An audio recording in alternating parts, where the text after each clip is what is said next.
Welcome friends, আমি Sumanta. Edtech tutorial চ্যানেলে তোমাদের সকলকে স্বাগত।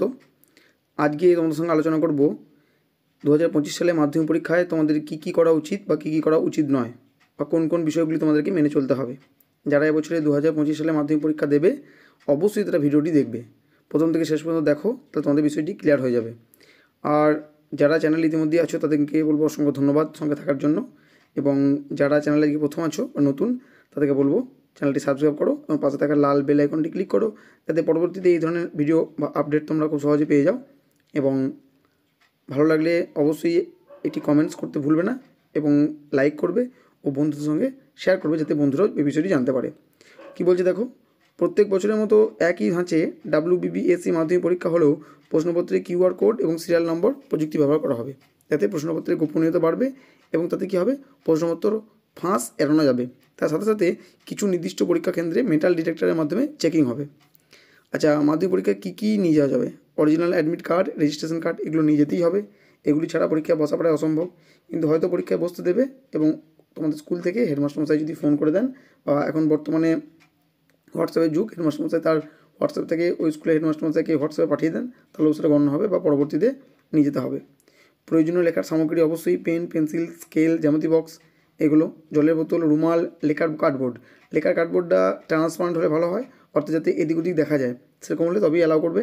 নচেত এখন অনেক স্কুলে কিন্তু এই কার্ডবোর্ড অ্যালাউ করছে না। তাই এই বিষয়গুলো তোমাদের মনে রাখতে হবে।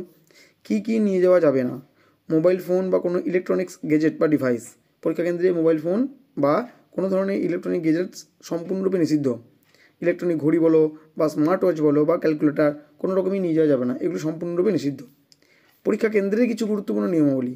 তোমাদের সাথে সাথে তোমাদের সঙ্গে যারা প্রথম দিন যাবে, অভিভাবক বা অভিভাবিকা, তাদের কী মনে রাখতে হবে? অভিভাবকদের কিন্তু প্রত্যেক দিন পরীক্ষা কেন্দ্রে প্রবেশ নিষিদ্ধ। পরীক্ষার সময়কাল শেষ হওয়ার আগে পরীক্ষার হল ছাড়া যাবে না। শিক্ষার্থীদের কিন্তু পরীক্ষা শেষ হওয়ার আগে পরীক্ষার হল ছাড়া যাবে না। পরীক্ষা হলের বাইরে যাওয়ার অনুমতি থাকলেও গার্ডের উপস্থিতিতে তা হবে, অর্থাৎ যদি কোনো কারণে পরীক্ষা হলে বাইরে যেতে হয়, তাহলে যিনি পরীক্ষা কেন্দ্রের ইনভিজিলেটর বা গার্ড থাকবেন তার অনুমতি নিয়ে যেতে হবে।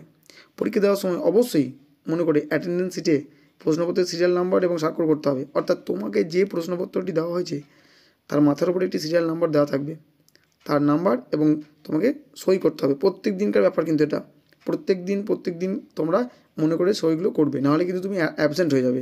অর্থাৎ পরীক্ষা দিয়ে আসবে, তুমি ভাববে আমার পরীক্ষা দেওয়া গেছে, কিন্তু আসলে কিন্তু তুমি অ্যাবসেন্ট হয়ে যাবে। আচ্ছা, এক নজরে দেখে নাও কী করতে হবে। পরীক্ষককে অ্যাডমিটের আসল অ্যাডমিট কার্ডটি এবং রেজিস্ট্রেশন কার্ডটি নিয়ে যেতে হবে এবং দেখাতে হবে। অ্যাটেন্ডেন্স সিটে সই করতে হবে এবং প্রশ্নপত্রের ক্রমিক নাম্বার লিখতে হবে। পরীক্ষা কেন্দ্রের ভিতর অভিভাবককে নিয়ে যাওয়া যাবে না। পরীক্ষা কেন্দ্রে কোনো রকম মোবাইল নিয়ে যাওয়া যাবে না, কোনো রকম ইলেকট্রনিক্স যন্ত্র নিয়ে যাওয়া যাবে না। পুরো সময় ধরে পরীক্ষা দিতে হবে। পরীক্ষা শেষ ঘন্টা পড়ার পর প্রশ্নপত্র সঙ্গে নিয়ে আসবে এবং উত্তরপত্র পরীক্ষককে জমা দিয়ে তারপর আসতে পারবে। আর পরীক্ষায় ভালো নম্বর তোলার জন্য কোনো রকম অসৎ উপায় অবলম্বন করবে না বা অন্যায় করবে না। একটা কথা বলে রাখি, এই বিষয়গুলি মেনে চলো এবং সময় ধরে টেস্ট পেপারের প্রশ্নগুলি উত্তর সহকারে লেখো, এবং তোমরা তোমাদের সংশ্লিষ্ট শিক্ষক মহাশয়দেরকে এগুলি দেখাও যে কীভাবে লিখলে আরও ভালো নম্বর পাবে বা আর কী লিখতে হবে, এগুলি তোমরা প্র্যাকটিস করো, অর্থাৎ ঘড়ি ধরে। সবাইকে মাধ্যমিক পরীক্ষার অগ্রিম শুভেচ্ছা জানাচ্ছি। পরীক্ষা ভালো হোক এই কামনা করি। তো সঙ্গে থাকার জন্য ধন্যবাদ। আজকে এ পর্যন্তই।